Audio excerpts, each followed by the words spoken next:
I generally prefer to not see the trailer for a movie before I see the movie itself, if I can help it, of course. And I had never really connected that to my preference for lack of team preview until now. And maybe there is no connection, and I'm just imagining things. But it did pop into my head just now before recording, so there you go. Now, I do prefer non-team preview, but I also am not making this video to make a case for why it is superior objectively. I prefer team preview because that's the way that I like the game more. Just not in terms of I think I like the game more like this because it rewards the better player competitively, because that I think would be pretty unassailable as a position if you care about the game being as competitive as possible. But the whole point of this video, the crux of this compare and contrast, is that the whole dichotomy of team preview versus non-team preview doesn't really produce any meaningful difference in terms of rewarding the better player more or something. At least I think. And if it does, if it's in terms of instead of a true 50-50, it's 51-49 or something. Not really a big deal. My preference is really both in the kinds of dynamics that non-team preview produces, and also in the fact that I started in Gen 4. And that is just, I'm used to it. And of course there are plenty of players who started in Gen 4 who love team preview and they think it's a million times better, and that's fair too. But I think that non-team preview is just more my speed. So, what are the main differences in dynamics between the two generations, or the two formats, I guess we can call it, even though that's not generally how you would refer to formats, because that's more for tiers, like Gen 4 OU, UU, but we'll be using formats for this just for shorthand. Now, a lot of other, in regards to that, reward skill, more or less, team preview versus non-team preview is not the only factor to consider when you look at, when you try to rank generations in terms of competitiveness, which, for the record, I also think is generally very foolish. I don't think that most generations are miles better in terms of rewarding the better player than others. I think that's generally not accurate. But there's also so many other factors to consider besides just team preview versus no team preview. So many things like who the player base is, and the dynamics of the metagame, and even stuff like RNG. Like a lot of you have a common argument which goes something like, oh well, early gens have more hacks, and then the response to that is, yeah, but they're more resilient to that hacks, whereas newer generations, everything's so strong that one piece of hacks can just ruin the whole game a lot more easily than a crit in gens 1 or 2 or something. Now, that is not the focus of this video. That's another one. But I generally find team preview versus non-team preview in terms of arguing competitiveness to be similarly futile. Because the two positions are that non-team preview really rewards knowledge of the metagame, and team preview rewards making good game plans before turn 1 even. So I think that generally those kinds of arguments bleed over into each other's formats, I think that you have to be really good at game planning, even in non-team preview generations, to make the most out of it. And obviously team preview generations, you also get the most out of it if you know the metagame really well. So, but that's the general idea.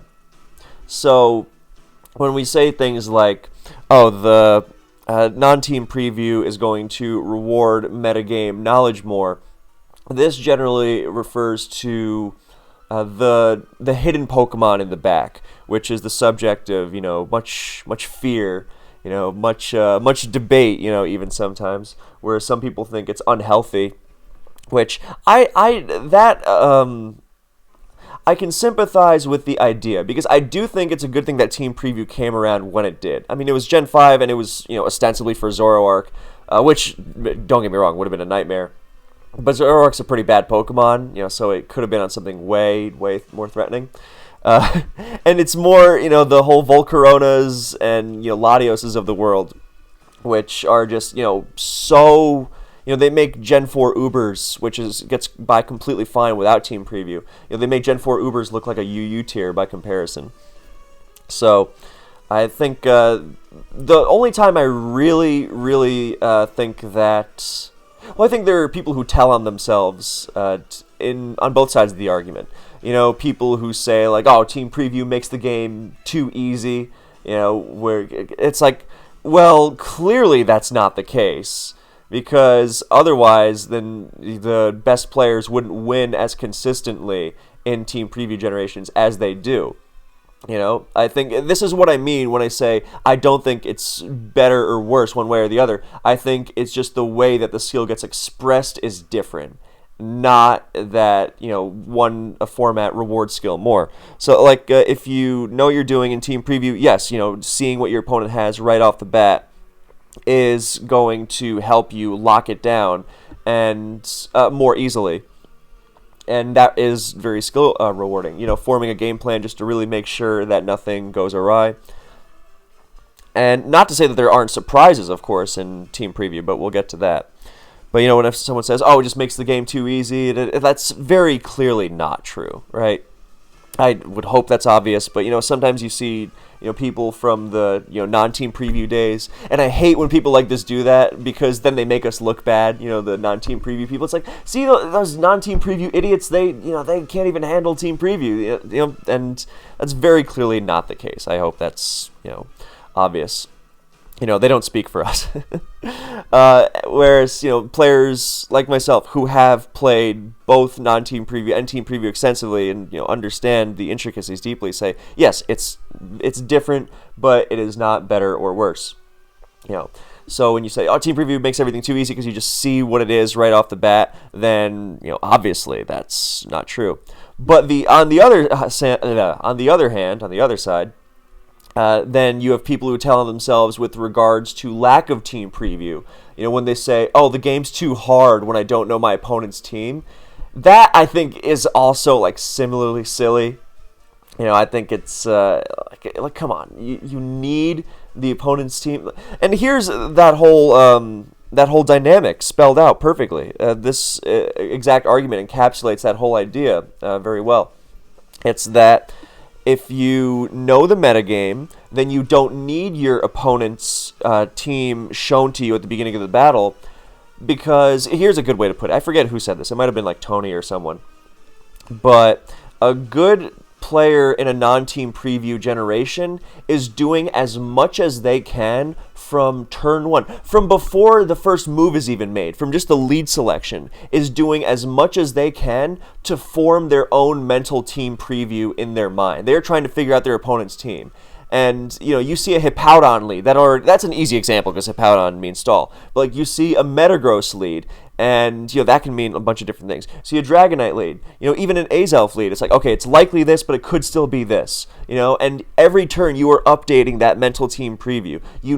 Almost surely, there's going to be this. And, even more surely, there's not going to be this. So you are constantly updating, okay, well, I need this Pokemon. This Pokemon's going to be less useful, so if I have to sack something to a +1 Outrage, then it should probably be this because, such and such reasons. So you should not be, fumbling in the dark. And I think that's where a lot of, that's why I like that whole dynamic of rewarding metagame knowledge. Because I think in Team Preview generations, when the opponent's team is spelled out to you, it is easier to autopilot. Because if you're a good player, you'll see, okay, the matchup is fine, and da-da-da. Whereas if you are autopiloting in earlier generations, it is a lot likelier to bite you because you didn't take something into consideration, or you're just not, and that is probably because you're less familiar with the tier. And not to say that autopiloting can't bite you in newer generations, not at all. That's also very clearly not the case. I'm saying that autopiloting a good matchup is less likely to go wrong without in newer generations. Whereas I think in the non-team preview generations, you really, I mean, unless it's very obvious early on that you just have your opponent dead to rights. But that's not what I'm talking about. I'm talking about close games that are tougher to manage. And the non-team preview dynamic really puts greater pressure on you to execute well. And I think that's very good. And I like that personally. Now, of course, you also have to execute incredibly well in preview generations. This is not me, and this is what I meant when I say they kind of bleed into each other. It's like, well, these skills you're talking about are not exclusive to one format or the other, and that's my whole point.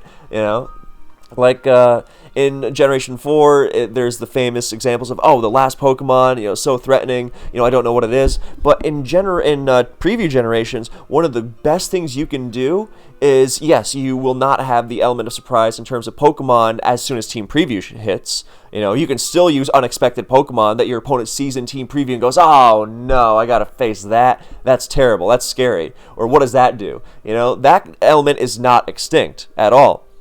And furthermore, the element of surprise is even nastier because you think, okay, well, I'm going to see that, Terrakion, and then it uses HP. That's a stupid example. It was just, people in Gen 5 like to exaggerate. Like, oh, you can never be safe with Stall because Terrakion might use HP Ice. Like, okay, relax. That was a very, very dumb set that never saw, like, really serious use. But you get the idea that, as soon as you can turn that against a player who's just autopiloting. It's like, okay, well, that Terrakion is, whatever. Oh, man, at HPS, I didn't expect it. So that dynamic is still very present in preview generations. And, as much as I say, oh, well, it's harder to autopilot, it's like, well, it can be punished just as well in preview generations. But on average, because a lot of the player base tends to be, in many generations, tends to be players who don't really team build for themselves, and they have friends who feed them teams and whatnot, and that's going to be another video. And then they just kind of get the teams, and they don't really worry about it. It's like, oh, I'll figure it out in the game, and it's a lot harder to just figure it out in the game when you don't know what's coming. When you see what's coming, then you can make that plan, on the spot more easily. But if you don't know the game as much in non-team preview, and you aren't able to figure out what the last is, and then you are not able to autopilot as much. And that's what leads to things like, oh, well, the whole game was going so well, and then, Lucario came out, and, everything, just went, badly, and I lost. What happened? Oh, I hate this tier. And I realize that this is beginning to sound a bit like a tacit endorsement in favor of non-team preview over non-team preview. Please do not let that be your takeaway. I realize that sounds like it, but that's more because I'm defensive of non-team preview more than anything. And at the same time, I have to stress that I do not think team preview or non-team preview is better. But where this defensiveness of sorts comes from is the fact that several years ago, you saw a lot of these players I was just describing, people who don't play DPP in particular, which I also thought was ironic because the same exact dynamic is very present in Advance, but nobody ever started, going crazy about, oh, I can't figure out the last in Advance, But you had a lot of these players not playing DPP, and then losing games in the exact fashion I described. They just kind of autopiloted with a good team someone gave them, and then some last Pokemon, like Lucario or Empoleon or DD-Tar came out, and then they lost. Like, oh, well, how was I supposed to know they had that Pokemon? And then, you would ask any DPP player, and they would say, well, you're supposed to figure that out before it comes out. Or at least, make reasonable assumptions to it, as opposed to just clicking, and letting the team do all the work, and then you get burned like that. Because, a good DPP player, using that late game Lucario, it's like, okay, well, it looks bad now, but all I need is that free turn for Lucario. Okay, bam, there it is. Now I win. So, that is the kind of... And again, this is why I also included the boomer argument, I guess, of team preview makes things too easy, because that's very clearly not true. It's like, oh, well, if it's so easy, then you should be winning all the time, and bad players are not beating good players because of team preview. So Yeah, that was the basic gist of everything. But yeah, like advance is another great example why I thought that argument was so silly to begin with. That, if you don't take your opponent's lasts into consideration, you can get just as burned. I mean, I know the power level is lower, but you can just be as completely irrevocably destroyed by an unexpected DD Salamence or Arrow or Salic Heracross or DD Tar or Agility Metagross or DD Gyarados or Calm Mind Suicune or Celebi or Jirachi. So or even like not just like setup sweepers either. I mean, I know Arrow isn't a setup sweeper, but like a last Pokemon like Moltres or something that can be, oh my god, that thing destroys me. So. And again, I really have to stress, it is just a different kind of dynamic between the two. And personally, I enjoy that I need to have that mental team preview. And I really enjoy how it makes me work for it. In games that aren't necessarily going to be a runaway, where I was like, okay, well, this player clearly cannot handle Skarmory, so unless I just collapse mid-game, I should be fine. In closer games where you really have to analyze everything, I enjoy that dynamic that non-team preview brings. That you, right from turn one, you see that lead Pokemon, okay, what does this maybe say about the rest of the game? Because I personally, this is a skill dynamic I enjoy. I think that it's a good thing when players invest in the metagame and then are rewarded for their metagame knowledge. And because that's an expression of skill, right? And Pokemon should be an expression of skill.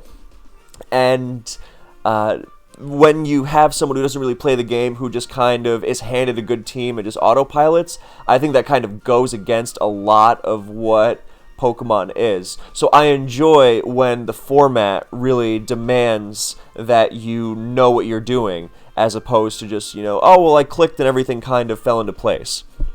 And that's why I really appreciate Gen 4. Why I really appreciate that every single time a player who would say DPP is too strong to not have team preview. That was a real argument made by many players. The players were genuinely saying, I hope my last beats your last, because they thought that's all the tier boiled down to. Every single player who made that argument had no idea what they were doing in DPP. And I think that kind of spoke for itself. And because it's so clearly, demonstrably untrue. But in a similar vein, just to be, as supportive of Team Preview, because you could say, oh, well, Team Preview is such and such and such and such. It's more easy or whatever. Well, and then it's like, well, the idea is that Team Preview lays the game out. I definitely appreciate the idea of it lets you make more informed decisions early on. That, absolutely agreed. That's a good thing. You don't have to make tough choices like, well, I want to let this Metagross blow up my Tyranitar, but I also don't want it to such and such. And I don't know yet because of turn one. That, I absolutely agree, can be a frustrating aspect of non-team preview, which Team Preview does have. I would then also add to that being able to navigate those things, those dynamics, is a fundamental aspect of being good at those generations, and it's another important limiting factor for not letting the metagame go out of control, and for promoting skill in terms of team building and playing around things. You can't just go, oh, well, I don't know, and now it's gonna burn me either way. And then you say, oh, well, if I had done this in the team builder, then I would have been able to get around that. And I would have been able to make such and such concession, and it rewards actively engaging with the game. And I guess it doesn't entirely boil down to that, but I think that's an important thing to promote in a healthy competitive tier. It promotes engaging with the game and being involved, and really, knowing what's going on. And also, that kind of thing happens in newer generations too. You see so many threats. It's like, well, I don't know what set it is until it attacks, and then by that time I've got a KO'd Pokemon and the game is running away with me. So, it applies in different ways in both formats. But yeah, then that whole argument about how Gen 5 just kind of, or Gen 5 and onwards, they kind of lay the game out early on. Very untrue. And the best, it actually is a good tool for the player with this level of power creep. I think Gen 4 has just the right amount of power to find a balance. But in Gen 5, like if you have, and onwards, where you have all these crazy Pokemon, you don't know that they're coming to begin with, then I would agree, okay, now this is too volatile. But I think that there's a healthy balance in both. So, yeah. Forgot how long this one. That, I think, is most of what I wanted to say on the subject of preview versus non-team preview. I think I'm all about rewarding the team or the style of play. I mean, elements of Pokemon which reward skill. I mean, I'm repeating myself at this point just because I wanted to get through this replay. But I guess it's good that I had more replays than I knew what to do with. But yeah, I mean, this last game is in Oris. Oris is a tier I love. I think it's amazing. I think the team preview metagame. Recently I just spoke about how much I enjoy Gen 8 OU.